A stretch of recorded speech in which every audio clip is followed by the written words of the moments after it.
Here we go. Okay, fine. Yes, hello everybody, and let me say first of all, I'm super impressed by your English. It's really great how fluently you can communicate. I mean, great.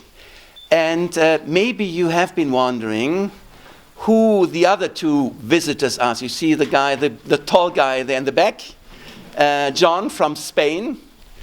And myself, I'm Heiner from Germany. Whether we represent maybe yet another religion or even more, the answer is no. We are both coming from the United Nations, and I assume you know what the United Nations are, so I'm not talking about that. John serves as a human rights officer, so he's professionally employed with the office of the High Commissioner for Human Rights in Geneva. I have my usual job as a university professor, but the UN appointed me some years ago to serve as a special rapporteur on freedom of religion or belief worldwide. So I'm traveling, and trying to see and to learn how people in different countries manage religious diversity. So the mandate I was given by the United Nations is freedom of religion or belief. And let me tell you one thing. So for a few years back, I was in a country that maybe you don't even know, Moldova. It's a small country near Ukraine, so in southern Eastern Europe. And okay, there's also religious diversity, but no culture of communication.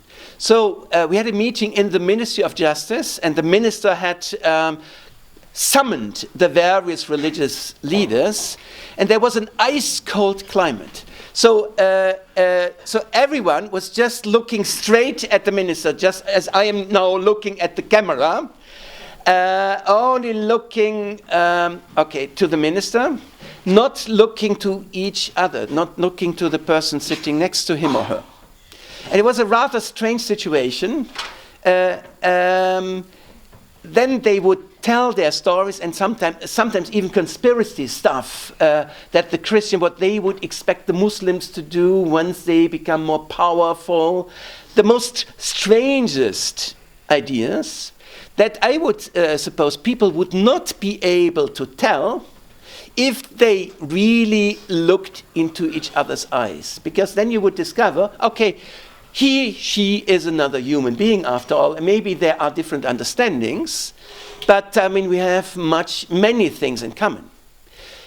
So no culture of communication. And there I felt how important that is. Not because we are supposed to really fully understand what the other people's religion are. I mean, don't expect too much. Don't expect you will be able to fully understand. Somehow we have to live in a society where we fail to fully understand what the other people, what they are after maybe. But nonetheless to discover they are human beings after all. And we have something in common. It's so important because when people don't meet, I mean, that really creates a fertile ground for all this hatred to grow, for the seeds of hatred to really grow. And that's why, I mean, meeting is important, communicating is important, maybe even creating common projects. I've seen admirable projects, for instance, in African countries where Christians and Muslims together do malaria prevention. So it's very practical, and everyone understands it's so useful, but at the same time it has a highly symbolic value in a country like Nigeria, torn by religious conflicts, when a bishop and an imam, I mean, jointly represent these programs. So it really has that also symbolic significance on top of the practical usefulness that everyone will immediately understand. Maybe I can stop here. So I'm currently here in Denmark, and John is with me, supporting me on that mandate, with the purpose of also writing a report which will also be presented to the world community and discussed among states on how the situation is in Denmark, how freedom of religion or belief is implemented here, and how people get together or fail to do so in order to develop a sustainable and amicable relationship. Because after all, I mean, you live together in one country. I mean, that was an important message also I heard from the previous panel.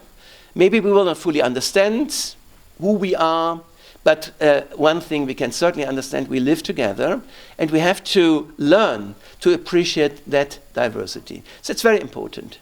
And finally, I mean, it comes down to respecting people's human dignity and people's human rights.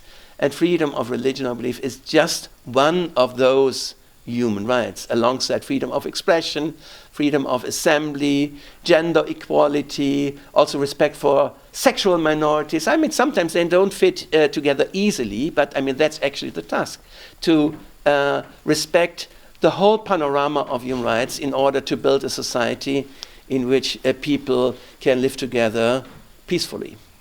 Okay, that's what I wanted to say. I'm supposed to say it even in front of the camera, but mainly I'm here to listen, to observe, and also to learn how you interact. And let me repeat the compliment. I really liked that lively discussion and also the interest you have shown in what has been presented to you, and to do it in a foreign language so fluently, so eloquently. It's quite something. Yeah, thank you very much.